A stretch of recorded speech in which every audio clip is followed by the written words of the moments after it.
اللہ والوں اس کے بعد آپ لوگوں نے اس دن کیا کرنا ہے؟ زیارت قبور، یہ ایک چیپٹر ہے امام غزالی نے احیاء علوم کے اندر، یہ ایک چیپٹر ہے کہ زیارت قبور یعنی کہ اپنے والد یا والدہ یا اپنے دادا دادی یا اپنے لاوائقین یا اپنے رشتہ داروں کی قبر میں جانا کیسا ہے۔ آپ لوگ قبر پہ جا سکتے ہیں، قبر پہ جائیں، دیدار کریں قبر کا، اور جو عید کی مبارکباد ہے آپ وہ بھی دے سکتے ہیں، کیونکہ آپ سے زیادہ وہ سنتے ہیں، آپ کے قدموں کی آواز کو بھی آپ کے جو قبر والے ہیں وہ سنتے ہیں۔ جو بہت سارے لوگ اس پہ روایت پیش کرتے ہیں کہ وہ ان کا معاملہ ختم ہو گیا، وہ سن نہیں سکتے، بخاری شریف کی حدیث ہے، ان کے قدموں کے بھی آہٹ بھی سنا کرتے ہیں۔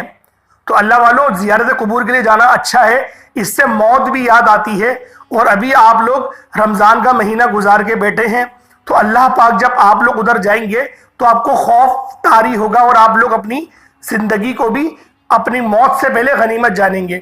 اللہ والوں ایک عمل بتاتا ہوں، امام غزالی رحمۃ اللہ تعالیٰ علیہ کا بتایا ہوا عمل ہے کہ جو شخص بھی 300 بار سبحان اللہ و بحمدہ، بس اتنا ہی، سبحان اللہ و بحمدہ صرف اتنا پڑھتا ہے، اللہ رب العالمین 300 بار پڑھنے والے کے جتنے بھی لواحقین ہیں ان کی قبور پہ 10,000 انوار جاری فرماتا ہے، 10,000 نور کی تجلیاں ان کی قبور پر نازل فرماتا ہے۔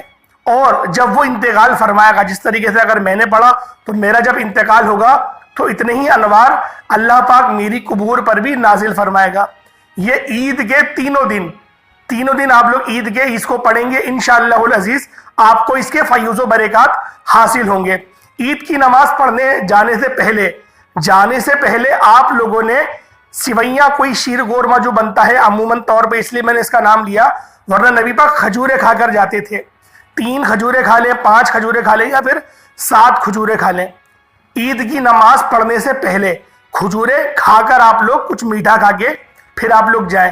بہت سارے لوگ آ کر کھاتے ہیں، نبی پاک جاتے ہوئے کھاتے تھے، آتے ہوئے بھی کھا لیں، کوئی حرج نہیں، لیکن جو سنت کا ثواب ہے میں چاہ رہا ہوں آپ کو وہ بھی مل جائے، زیادہ سے زیادہ ثواب کے آپ لوگ متحمل ہو سکیں۔ آج کی یہ کوالٹی والی ویڈیو بنانے کا مقصد صرف یہ تھا کہ آپ لوگ زیادہ سے زیادہ ثواب سے مستفیض اپنے آپ کو کر سکیں۔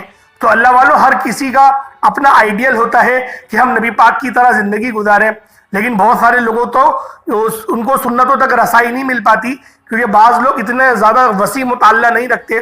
تو لہٰذا اس لیے میں نے اس ویڈیو کے اندر کوشش کری، کیونکہ باقی کے دنوں میں ہو سکتا ہے کہ میں آپ کے لیے ویڈیو نہ بنا پاؤں، تو اس لیے میں نے کوشش کر رہا تھا کہ انشاءاللہ آج کی اس ویڈیو میں مکمل میں بیان کر دوں گا۔ اللہ والوں یہ نبی پاک کا بتایا ہوا عمل ہے۔ اب جو آپ لوگ چاند کی زیارت کریں، جس طریقے سے بھی چاند نظر آ گیا ہوگا، چاند کی شہادت ہو گئی ہوگی جب آپ کو یہ ویڈیو ملی ہے، کیونکہ میں نے دیر سے بنائی ہے، کیونکہ اعتکاف میں بھی جانے والے ہوتے ہیں، آپ لوگ بہتر طور پہ سمجھ سکتے ہیں مصروفیات کیا ہوتی ہیں، تو اس لیے اب چاند کی جب شہادت مل گئی آپ کو تو پھر آپ لوگوں نے سورۃ الفاتحہ پڑھنی ہے۔ سورۃ الفاتحہ پڑھ کے آپ لوگ چاند کا استقبال کریں۔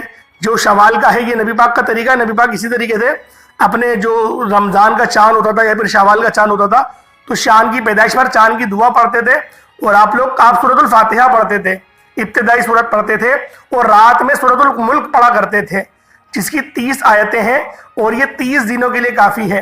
اور اس سورت کو بہت زیادہ فضیلت اور برکات بھی حاصل ہیں، کیونکہ یہ سورت جھگڑا کرتی ہے، یہ سورت لڑتی ہے اللہ پاک سے، اور اللہ پاک نے یہ طاقت عطا کری ہے اس سورت کو، ورنہ کسی کی کیا اوقات کہ وہ میرے رب سے لڑنے کے لیے آئے۔ اللہ پاک نے ہی یہ توفیق اس سورت کو بخشی ہے کہ تو اپنے پڑھنے والے کے لیے مجھ سے بخشش کروائے گی اور مجھ سے ضد کرے گی، مجھ سے جھگڑا کرے گی۔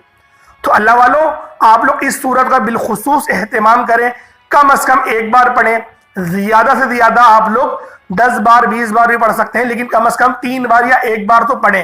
1 بار سے کم تو نہیں ہو سکتا، اور 3 بار تو کوشش کریں کہ آپ لوگ 3 بار پڑھ لیں۔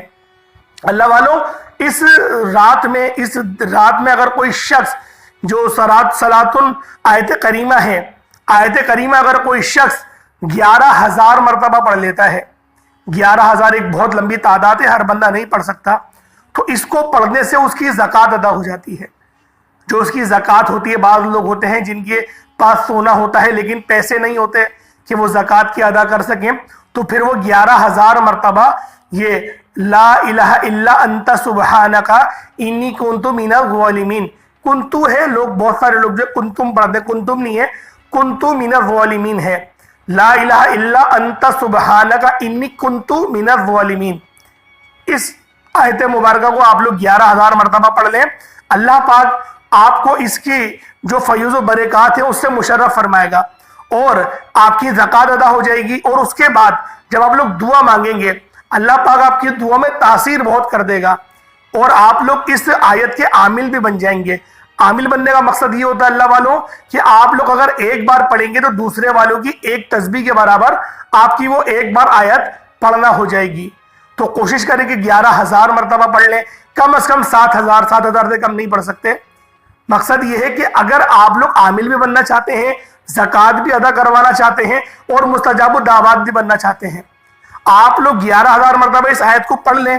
3 دن میں پڑھ لیں, 4 دن میں پڑھ لیں, آپ کی اپنی مرضی. دیکھیں ایک دن میں پڑھنا مشکل ہے, میں بھی جانتا ہوں. 4 دن کی نیت کر لیں آج کہ میں نہیں, یا پھر 3 دن کی نیت کر لیں کہ عید کے 3 دن میں اس عمل کو پڑھوں گی یا پڑھوں گا, اور پھر آپ دیکھیں اس کی برکات دیکھیں, آپ حیرت میں آ جائیں گے, آپ پریشان ہو جائیں گے کہ اتنی زیادہ کسی عمل کی برکات کیسے ہو سکتی ہیں. اللہ والوں یہ عمل بڑا یقین کرے, ایسا عمل ہے کہ جس نے بھی کرا اس نے پھر بتایا بھی ہے واقعی میں کہ رزلٹ ملا ہے. اسی طریقے سے اگر آپ لوگ سورۃ الاخلاص پڑھنا چاہتے ہیں تو سورۃ الاخلاص بھی پڑھ سکتے ہیں, لیکن اس کی بھی تعداد کم سے کم جو ہے وہ 1200 ہے. 1200 آپ لوگوں نے کم سے کم پڑھنی ہے. اس سے یہ ہوگا کہ اللہ پاک آپ کی زکوٰۃ بھی ادا فرما لیں گے, قبول فرما لیں گے, اور آپ کے صغیرہ کبیرہ گناہوں کی بھی توبہ ہو جائے گی, اور جو انعامات ہیں اللہ پاک اس سے بھی آپ کو نوازیں گے. اللہ والوں عید کے دن آپ لوگ اپنے بڑوں سے عیدی لیتے ہیں. جو بچے ہوتے ہیں وہ عیدی کا انتظار کرتے ہیں کہ ہم نے روزے رکھے, ہم نے تراویح پڑھی, تو لہٰذا آپ لوگ عیدی لیتے ہیں. آج رب سے عیدی لینے کا وقت ہے.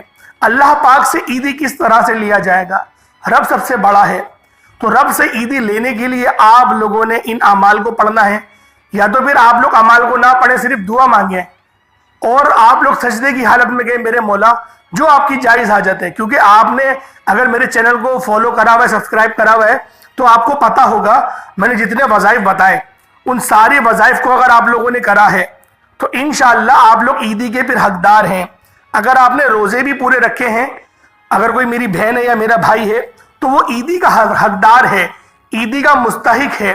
آپ لوگوں نے اللہ پاک سے عیدی مانگنی ہے. عیدی مانگنے کے بہت سارے طریقے ہوتے ہیں, اور میں چند ایک طریقہ آپ کے آگے رکھ دیتا ہوں. آپ لوگ 3 بار سورۃ الفاتحہ پڑھ لیں یا 7 بار پڑھ لیں, پھر آپ لوگ مانگنا شروع کریں کہ میرے مولا میں نے پورے مہینے محنت کری, تو میری مغفرت فرما, میری آل کی مغفرت فرما, میری اولاد کی مغفرت فرما. امت کے لیے دعا مانگیں, اور بھی بہت ساری آپ لوگ دعائیں کر سکتے ہیں. اللہ پاک انشاءاللہ سمجھنے کی توفیق عطا فرمائے. اور جو میں نے آپ کے لیے یہ ویڈیو بنائی سنت طریقے سے, نبی پاک کا بتایا ہوا عمل, نبی پاک کا بتایا ہوا طریقہ, اس ویڈیو میں نے بتانے کی کوشش کری. اللہ پاک ہم سب کا حامی و ناصر ہو. اللہ پاک ہمیں سمجھنے کی توفیق عطا فرمائے. اللہ پاک ہمیں عمل کرنے کی توفیق عطا فرمائے. اللہ پاک جس طرح سے ہم لوگوں نے رمضان کا مہینہ گزارا, اللہ پاک سارا سال ہمیں اسی طرح عبادات کرنے کی توفیق عطا فرمائے. انشاءاللہ پھر ملاقات ہوگی ایک نئی ویڈیو میں, ایک نئے وظیفے کے ساتھ. تب تک کے لیے اپنے بھائی کو اجازت دیں. السلام علیکم ورحمۃ اللہ وبرکاتہ.